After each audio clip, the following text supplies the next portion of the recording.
出国旅游订民宿真的比订酒店香多了。哇，它竟然是明火哎！就算对咱们中国人做菜来说，也就差老酒和生抽了吧。美国的洗烘机40分钟就已经烘得非常干了。我前几天不是拍了一个住在一对美国老夫妻家里的视频吗？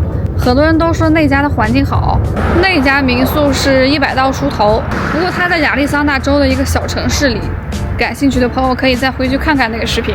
今天我住的这家在大洛杉矶地区，150刀一晚，折合人民币是1000块钱出头，1000人民币。你们感兴趣可以去搜一下，在大洛杉矶地区大概能住到什么样的酒店。我以前发视频说过啊，在国内旅游无脑订酒店就完事儿了，因为国内酒店的性价比真的是独步全球。咱就不说动辄500-600人民币就能订到的5星级酒店了，就连全季、亚朵、橘子之类的平民连锁，国外都很难找到对标。但民宿，国内国外的情况就恰好相反了。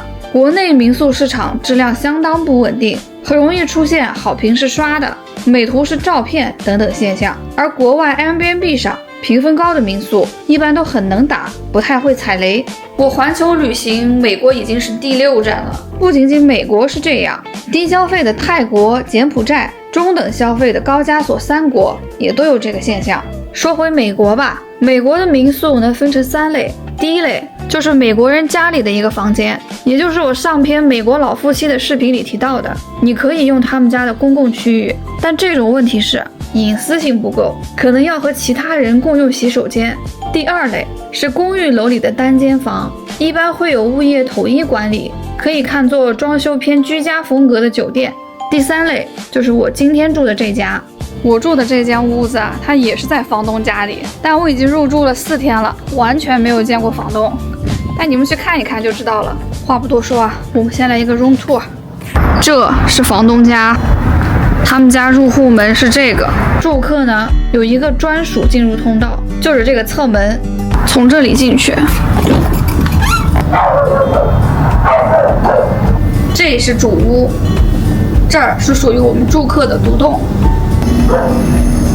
我是右边的这一户，都是这栋房子里面的，但就是和主屋分开了。社恐的话就不用跟这些房东打交道，是不是美滋滋？这个呢比较典型，去年我在尔湾住的那户也是类似的，不过那间屋子是主屋里的一个客房，它客房通往主屋的那个门是焊死的，所以也是拥有独立的从院子进入房间的入户门。不过其实我更喜欢这种，毕竟是自己独立拥有的一栋，隐私性会更强。这个民宿是一室一厅，进门左手边就是个4个明火炉子的灶台，还可以烧水。在美国能喝到热水的含金量谁懂啊？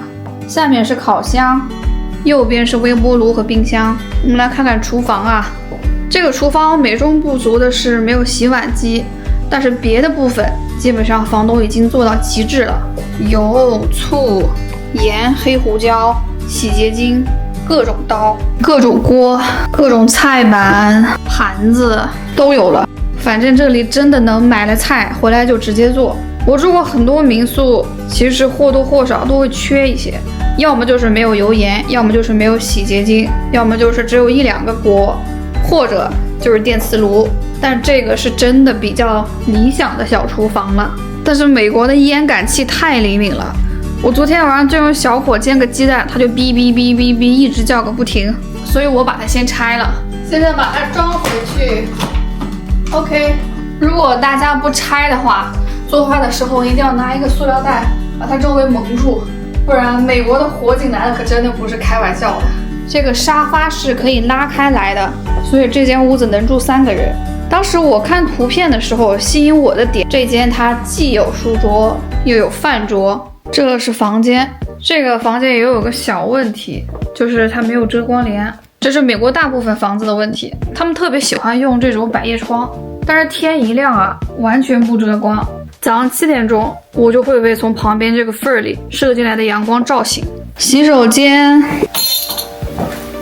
普普通通，但是在美国啊，只要是能让你站在淋浴间里洗澡，而不是在浴缸的，一律给好评。还有小健身房，不过看起来应该是吃灰很久了。后院的这些家具本来我们是可以用的，但是现在冬天了，都罩起来了。平时开 party 的地方 ，SPA 小泡池、火炉、barbecue 的地方，他们有好多酒杯。沙发旁边下去就是洗衣房，这个真的不错。你要洗衣服不用进主屋里。这边准备了各种洗衣液、柔顺剂，摆放的很整齐。他们家细节真的做得很好。这里真的要赞一下美国的洗衣机和烘干机，不管你攒了多少衣服，2个小时以内，它衣服真的就给你烘得香喷喷的，非常的松软。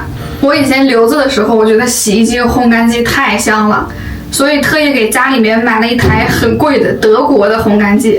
但不知道为什么，真的就没有美国这种普普通通的烘干机好用。